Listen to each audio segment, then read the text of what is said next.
Merci beaucoup, frères et sœurs, dans le précieux nom de notre Seigneur. Merci encore pour votre présence à ce culte différent, ce culte qui se passe derrière nos écrans en raison de la situation que vous n'ignorez pas.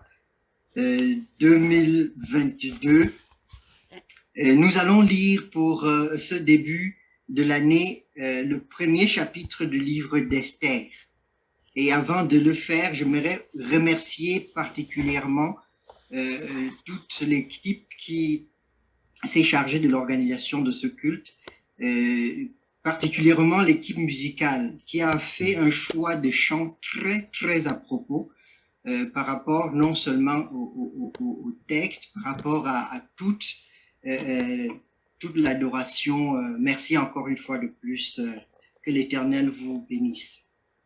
Oui, dans le livre d'Esther, qui a une particularité d'être le seul livre de la Bible où le nom Dieu, Yahweh, n'apparaît pas explicitement. Oui, pourtant, il est au cœur de tout ce qui s'y déroule pour apporter de façon providentielle la paix et la sécurité à ses enfants. Oui, l'histoire a pour cadre le royaume perse, et particulièrement la cour royale perse. Et dans ce royaume, il y a beaucoup de Juifs qui n'ont pas encore choisi de rentrer à Jérusalem, construire le temple de l'Éternel après le décret de Cyrus en 538. Nous sommes 50 années plus tard. Et ils s'y trouvent encore. Et si vous avez vos Bibles ouvertes, bien-aimés, suivons le premier chapitre du livre d'Esther. Esther chapitre 1. Voici ce que dit la parole de Dieu. C'était du temps d'Assuérus, de cet Assuérus qui régnait depuis l'Inde jusqu'en Éthiopie sur 127 provinces. Et le roi Assuérus était alors assis sur son trône royal à Suse, dans la capitale. La 3e année de son règne, il fit un festin à tous ses princes et à ses serviteurs, les commandants de l'armée des Perses et des Mèdes, les grands et les chefs des provinces furent réunis en sa présence. Il montra la splendide richesse de son royaume et l'éclatante magnificence de sa grandeur pendant nombre de jours, pendant 185 jours. Lorsque ces jours furent écoulés, le roi fit pour tout le peuple qui se trouvait à Suse, la capitale, depuis le plus grand jusqu'au plus petit, un festin qui dura 7 jours, dans la cour du jardin de la maison royale.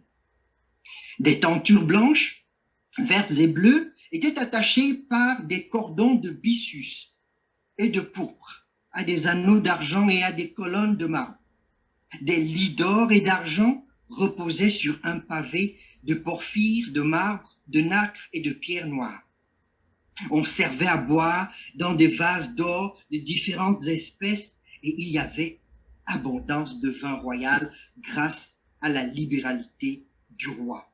Mais on ne forçait personne à boire, car le roi avait ordonné à tous les gens de sa maison de se conformer à la volonté de chacun. La reine Vashti, qui fit aussi un festin pour les femmes dans la maison royale du roi Assuérus. Le 7e jour, comme le cœur du roi était réjoui par le vin, il ordonna à Méhuman, Bista, Arbona, Bicta, Abacta, Zétar et Carcas, les 7 eunuques qui servaient devant le roi Assuérus, d'amener en sa présence la reine Vashti avec la couronne royale pour montrer sa beauté au peuple et aux grands, car elle était belle de figure. Mais la reine Vashti refusa de venir, car quand elle reçut par les eunuques l'ordre du roi. Et le roi fut très irrité, il fut enflammé de colère. Alors, le roi s'adressa aux sages qui avaient la connaissance des temps, car ainsi se traitaient les affaires du roi devant tous ceux qui connaissaient les lois et le droit.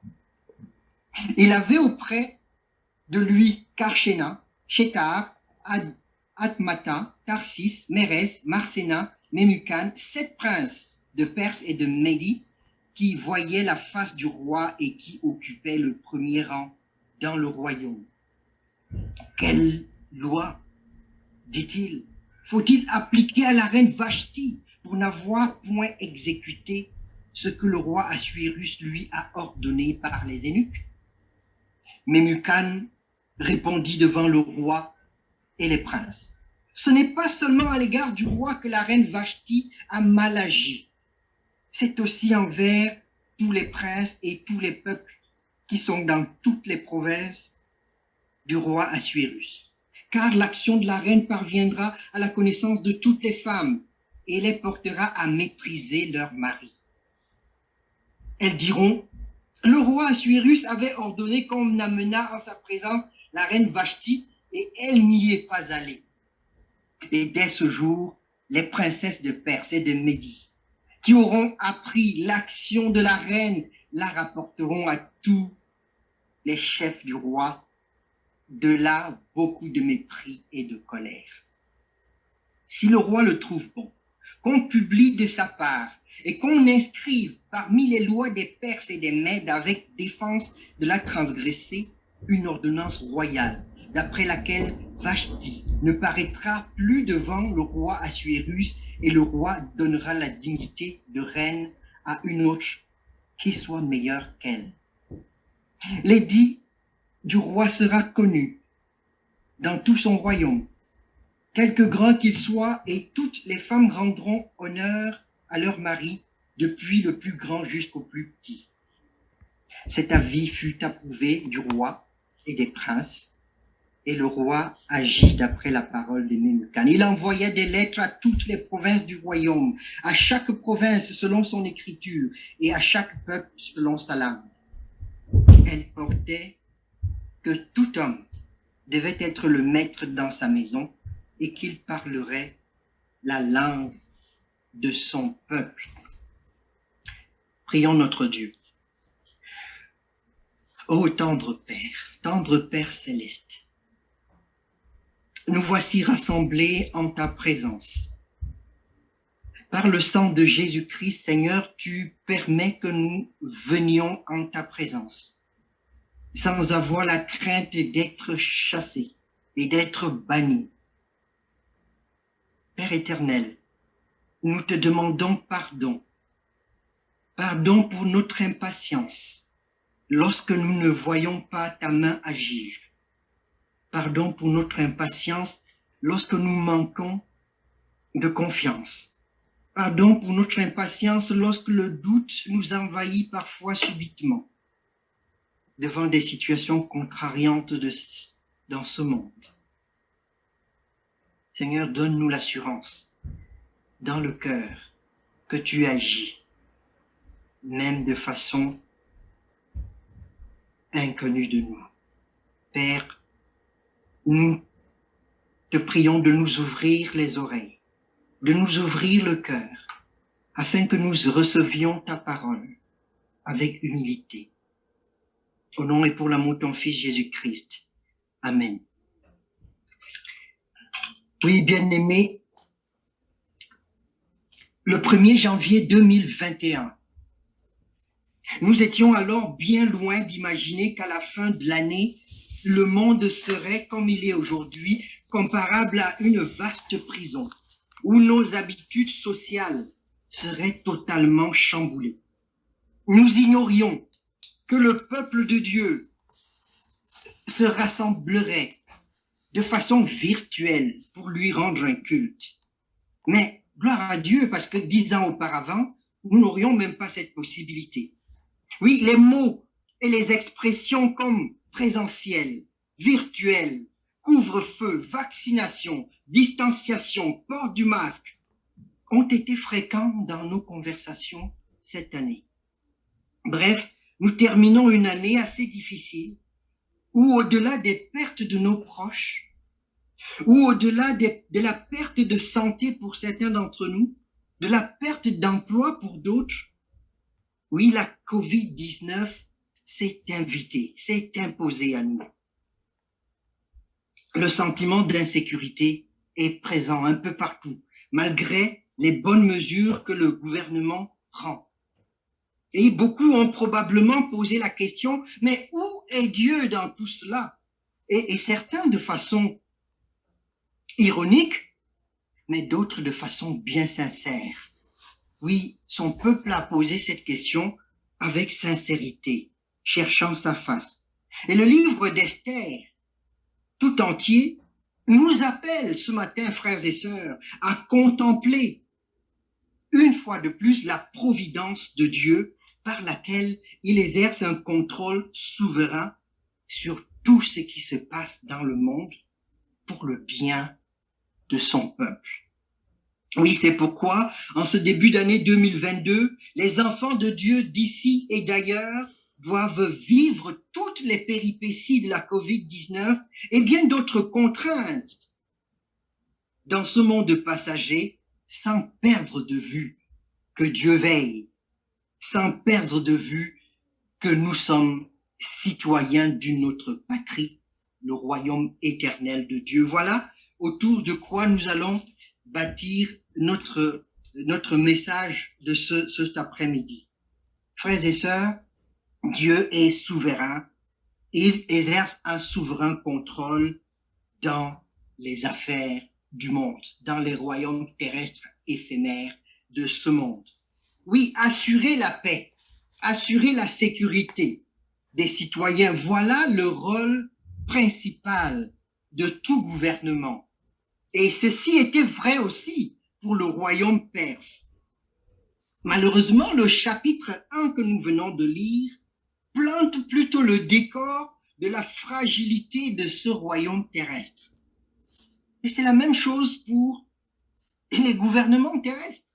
C'est la même chose pour les institutions terrestres, pour tous les autres royaumes terrestres. Les versets 1 à 8 dépeignent la puissance et la richesse extravagante de ce royaume, de cet empire, de façon à frapper vraiment l'imagination. Assuérus était assurément un roi puissant.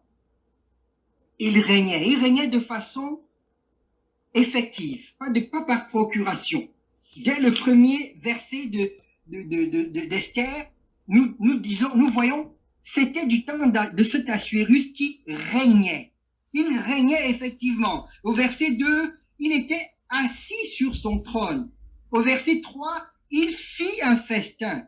Au verset 4, il montra la splendide richesse du royaume.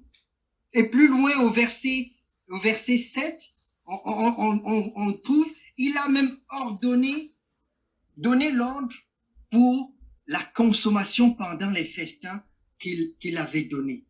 Frères et sœurs, c'était un royaume vaste aussi. Verset 1. Il régnait depuis l'Inde jusqu'en Éthiopie sur 127 provinces. Oui, tous ces 8 versets sont destinés à nous montrer la grandeur de ce royaume, la puissance de ce royaume, la richesse de ce royaume. Cependant, toute cette puissance n'était que du papier. Toute cette puissance n'était qu'une coquille vide, une apparence trompeuse.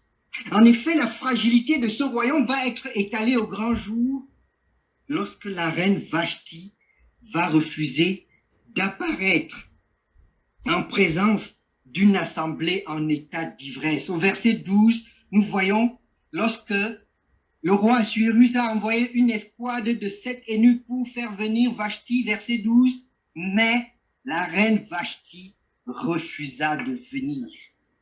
Et c'était suffisant. Le refus d'une femme suffisant pour ébranler toute cette puissance et toute cette grandeur. Assuérus était un homme humilié, un homme trahi, un homme sans autorité dans sa propre maison.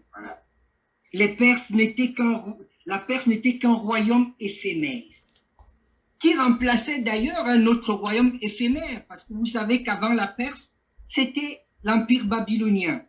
Et malheureusement, après la Perse, viendra aussi un autre royaume. C'est ainsi que sont les royaumes terrestres. C'est ainsi que sont les gouvernements terrestres. Et bien aimés, est-ce que dans ces gouvernements terrestres, le peuple de Dieu peut trouver la paix? Est-ce que dans ces gouvernements éphémères, le peuple de Dieu peut trouver la sécurité? C'est la même problématique, bien-aimés, pour tous les enfants de Dieu, partout où ils habitent. Tous les enfants de l'Alliance sont sous un gouvernement terrestre, temporaire et éphémère. Et ils vivent des situations similaires dans le monde, où la paix et la sécurité est entre les mains des gouvernements temporaires, qui prennent des mesures, des lois, au mépris de la loi de l'Éternel. Pensez à l'avortement, pensez à l'euthanasie, pensez au mariage entre personnes de même sexe. Oui, le malaise des enfants de l'Alliance est grand devant cette réalité-là. Le peuple de l'Alliance en Perse vivait cela, nous vivons cela aussi aujourd'hui. Et là, on se pose la question, où est Dieu? Où est Dieu dans cette pandémie qui nous stresse jour après jour? Où est Dieu dans cette maladie qui nous ronge?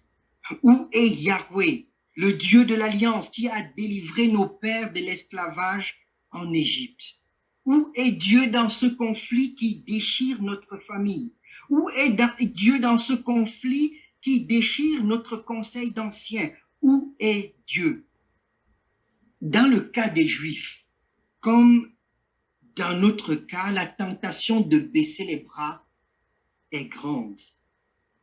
Mais en ce début d'année, frères et sœurs, la bonne nouvelle, c'est qu'au-delà de toutes les bonnes résolutions, nous savons que le 1er janvier, c'est la période des résolutions, au-delà de toutes les résolutions, nous devons nous rappeler que Dieu est à l'œuvre dans sa création pour faire concourir tout ce qui se passe pour le bien de ses enfants qu'il a appelés selon son dessein à vivre avec lui dans un royaume éternel. Oui, frères et sœurs, dans sa providence, Dieu veille et nous pouvons vivre dans ce monde qu'il a créé sans aucune crainte. Nous pouvons vivre dans ces royaumes temporaires, éphémères, terrestres, sans aucune crainte parce que notre Dieu règne, notre Dieu providentiellement pourvoit au bien et au bonheur de ses enfants. Aujourd'hui, on s'interroge sur la pertinence de telles mesures ou de telles autres mesures gouvernementales pour la conduite des affaires de la cité en général, ou alors pour la gestion de la crise sanitaire actuelle. Et en revenant dans Esther, nous pouvons poser la question, pourquoi Vashti a-t-elle désobéi au roi? Pourquoi Assuérus a-t-il fait une demande extravagante comme celle-là à sa propre femme? Et pourquoi les conseillers sont-ils arrivés avec cette idée de remplacer la reine au lieu peut-être de trouver une autre solution? Oui, des réponses humaines peuvent être trouvées à toutes ces questions. Cependant, la suite de l'histoire, la suite de ce livre, nous montre que tout ceci a ouvert la voie à l'accession d'Esther à la position influente de reine couronnée de la couronne royale perse, une position influente à partir de laquelle Dieu va assurer la protection et le salut de son peuple contre l'extermination. Oui, Dieu agit, même à travers un gouvernement païen, même à travers un gouvernement fragile, même à travers un gouvernement éphémère, pour protéger et bénir son peuple. Pourquoi? Parce que le cœur du roi est un simple courant d'eau dans la main de l'Éternel. Proverbe 21, verset 1. Pensez au Pharaon qui a été obligé, malgré son refus, de laisser partir le peuple de Dieu. Pensez à Cyrus qui a pris un décret pour libérer le peuple de Dieu afin qu'il aille construire pour l'Éternel un temple à Jérusalem. De la même manière, bien-aimés, Dieu agit providentiellement à travers la fragilité, à travers les incongruités de notre gouvernement pour nous protéger de cette pandémie de la COVID-19. Il agit toujours. Et son action n'est pas nécessairement visible à l'œil nu. Dieu écrit droit avec des lignes courbes. Il n'abandonne pas son peuple et il agit providentiellement pour le protéger. Imaginez, frères et sœurs, le mépris que les gens ont eu pour la croix de Jésus-Christ. Jésus-Christ crucifié aux mains des autorités était un scandale pour les Juifs. Et c'était une folie pour les Grecs. Pourtant, c'est le moyen. C'est le moyen que Dieu avait choisi pour sauver son peuple de ses péchés et pour les accueillir dans son royaume éternel de paix.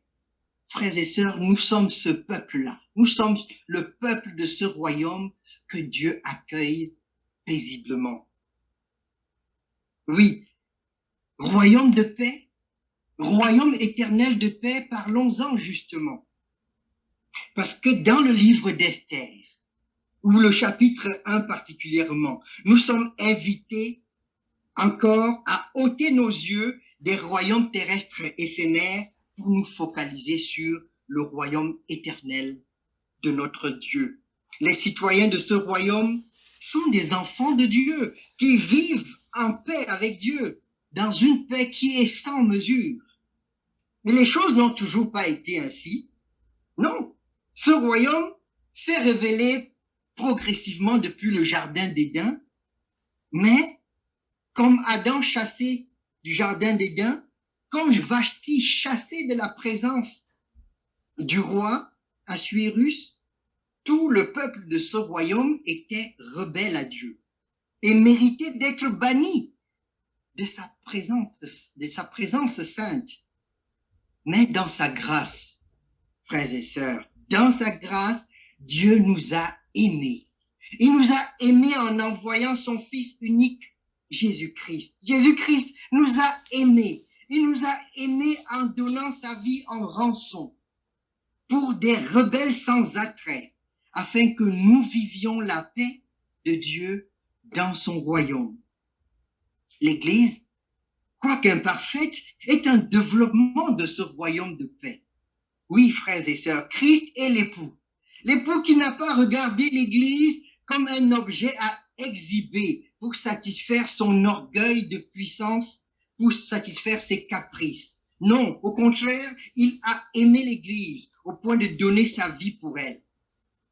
Tout ce que nous possédons vient de Christ, à commencer par la justice dont il nous a couverts pour que nous paraissions en présence de Dieu dans ce royaume éternel d'où personne ne peut nous bannir parce que nous sommes dans sa main, bien protégés. Comment donc, comment nos cœurs pourraient-ils rester insensibles à tant d'amour manifesté envers nous? Quelle joie pour nous de répondre à l'appel d'un époux qui a manifesté tant d'amour pour nous. Oui, frères et sœurs, il n'y a rien de noble à rejeter un tel appel, parce que le rejeter signifie tout simplement perdre la paix éternelle que Dieu nous donne sans mesure dans son royaume. Oui, à tous ceux qui ne font pas encore partie de ce royaume, considérez l'invitation que Dieu vous donne aujourd'hui en ce moment par ma bouche et qu'il donne dans toute l'écriture. Repentez-vous et croyez en la bonne nouvelle. Repentez-vous et croyez en Jésus-Christ. Repentez-vous et soyez baptisés pour le pardon de vos péchés et vous ferez partie de ce royaume. Oui, frères et sœurs, il y a des similarités entre d'une part les royaumes terrestres et les empires, entre les royaumes terrestres, les empires de ce monde et le royaume de Dieu. Il y a bien sûr un roi, il y a bien sûr des lois, il y a bien sûr des sujets de sa majesté, mais les différences sont énormes. À la différence du roi Assuérus, par exemple, Dieu gouverne souverainement toutes choses sur la terre, des plus grandes aux plus petites. Et il nous a donné sa loi. À son peuple, il a donné sa loi. Et ce n'est pas une loi tyrannique. C'est une loi plutôt bénéfique pour des hommes et des femmes qu'il a libérés de la puissance du péché et adoptés comme fils et filles du royaume. Oui, sa loi est une loi sainte. Sa loi est une loi pure. Sa loi est une loi douce comme le miel, une lampe qui nous éclaire. Par elle, Dieu nous invite à apparaître en sa présence, vêtus de la robe de justice de Jésus-Christ. Il ne dispose pas de ses enfants comme de simples objets, plutôt il nous comble de sa grâce pour que nous vivions une relation personnelle, une relation éternelle dans un royaume qui est lui aussi éternel. Oui, frères et sœurs, face à ce don que Dieu nous fait, face à cette bonté, face à cette miséricorde, oui, c'est avec empressement que nous répondons à son appel, que nous venons à lui. Oui, dans nos familles, dans nos foyers, dans nos réunions, dans nos rassemblements, frères et sœurs, répondons à l'appel de Dieu de venir en sa présence. En concluant, frères et sœurs, il ne sommeille ni ne dort celui qui protège Israël. Il ne sommeille ni ne dort celui qui protège son peuple. C'est Dieu lui-même. Il choisit parfois d'agir par des signes miraculeux, en apparaissant dans le tonnerre, en coupant la mer en deux pour laisser passer son peuple. Mais il peut aussi agir en silence, sans attirer aucune attention. Par sa fidélité à son alliance, Dieu choisit aussi d'agir providentiellement à travers les événements ordinaires de la vie courante pour accomplir dans la vie de son peuple tout ce qu'il a planifié d'avance. Demain encore, nous nous réveillerons avec des statistiques folles qui font la boucle dans les médias. Mes frères et sœurs, prenons courage. Prenons courage parce que Dieu veille providentiellement. Si notre vie, notre santé, nos affaires en ce début d'année apparaissent comme un puzzle difficile à mettre ensemble, oui, frères et sœurs, par la foi en Jésus-Christ, nous avons la certitude que Dieu n'a pas encore fini avec nous. Dans sa providence, il est à l'œuvre pour nous garder en sécurité, pour nous garder de cette pandémie et pour nous faire vivre dans ce monde avec assurance tout en gardant la tête dans son royaume éternel. Oui, en toute assurance et sans aucune réserve, frères et sœurs, tournons-nous vers l'éternel. Confions-lui notre route. Bonne année et heureuse année 2022 dans la paix de notre Seigneur. Amen.